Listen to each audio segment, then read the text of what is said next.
Hi, I'm Cade Carter, and this is my audience.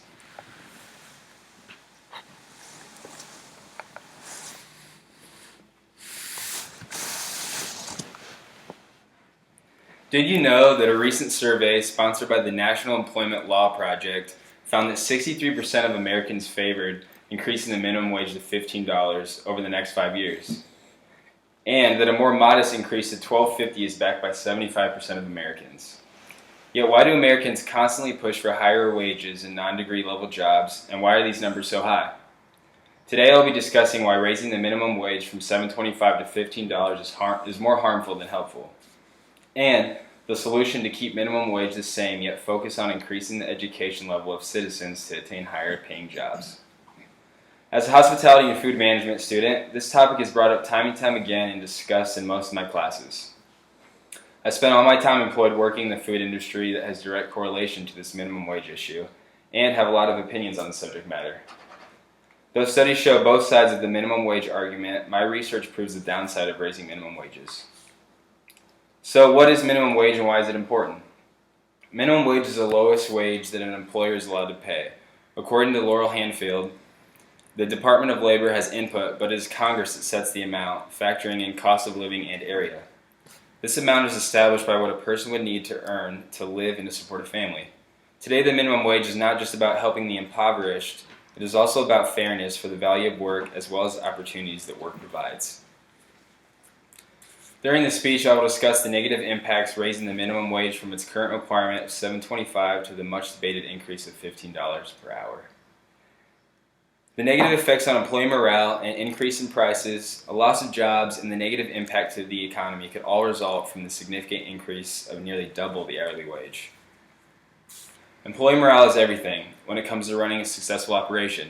Happy employees means happy customers, and happy customers results in higher profits. One industry an increase in wages will greatly affect is the food service industry. One article quotes, "According to Bradsky, we're paying the minimum wage for entry-level jobs, such as a busboy and dishwasher. Other hourly people get more than that, but none as much as $15 per hour. If the minimum rises, not only will we have to pay more to entry-level people, but everyone above them will have to get a raise as well. You can't pay someone who does food preparation what you pay someone who busses the tables and sweeps the floors." This cause will directly affect the employee morale. Without an increase in wages to all staff, employees that have continuously worked for the company will be paid the same as newly hired employees or those with entry-level job positions. Without an increase in wages for long-time staff, increased employee turnover rate could occur. With an increase in pay comes an increase in goods. To make up for higher wages, one must assume that prices will be increased. Past research has found that businesses often cover the cost of these higher wages by raising prices, redirecting some of their normal revenue growth into raises for their lowest paid workers. This brings me to my final point, reflecting the economy. Loss of jobs and the harm raising wages has on the overall economy is not something to be taken lightly. As mentioned before, an increase in wages results in an increase in prices, loss of jobs, and so forth. If you raise the price of anything, the quantity demanded of that thing will fall. This is how people usually interpret the basic economic principle known as the law of demand.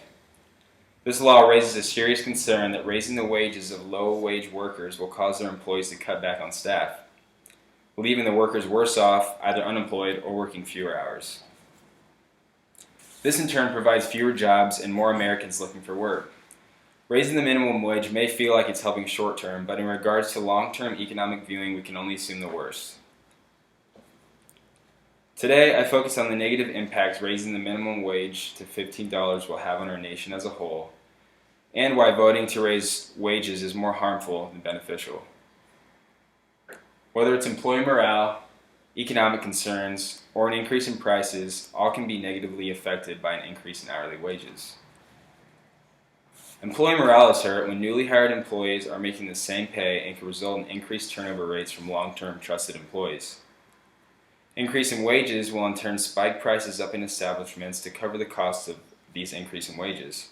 And finally, an increase in wages could not only skyrocket prices, but also the amount of jobs available will decrease. Loss of jobs could occur when staff is cut to cover the significant increase in pay for full-time employees. I hope that people are able to live comfortably without increases in wages, but increases in education to give employees the deserved pay for their education level. Keeping our economy stable is the most important thing to provide adequate income to those employed and to provide enough jobs for all.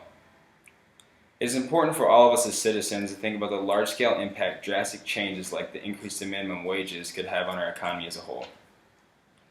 Voting for an increase in pay to personally benefit ourselves is the initial problem. It's important to realize the effects on our economy. Instead, focusing our efforts on increasing education levels of Americans could help solve this problem. With higher education levels, individuals are able to attain higher paying jobs, and the need for increase the minimum wage is no longer thought about or needed. To give credit to my sponsors, I wanted to thank JT Addison and ML Blackburn for their article on minimum wages and poverty, and Brodsky for their information on the consequences of a $15 minimum wage, L. Hanfield to describe why minimum wage is important, R. Salem for describing how millions would be hurt by the increase, and finally L. Lim Wicks for his article in correlation to a $15 minimum being feasible or not. Thank you.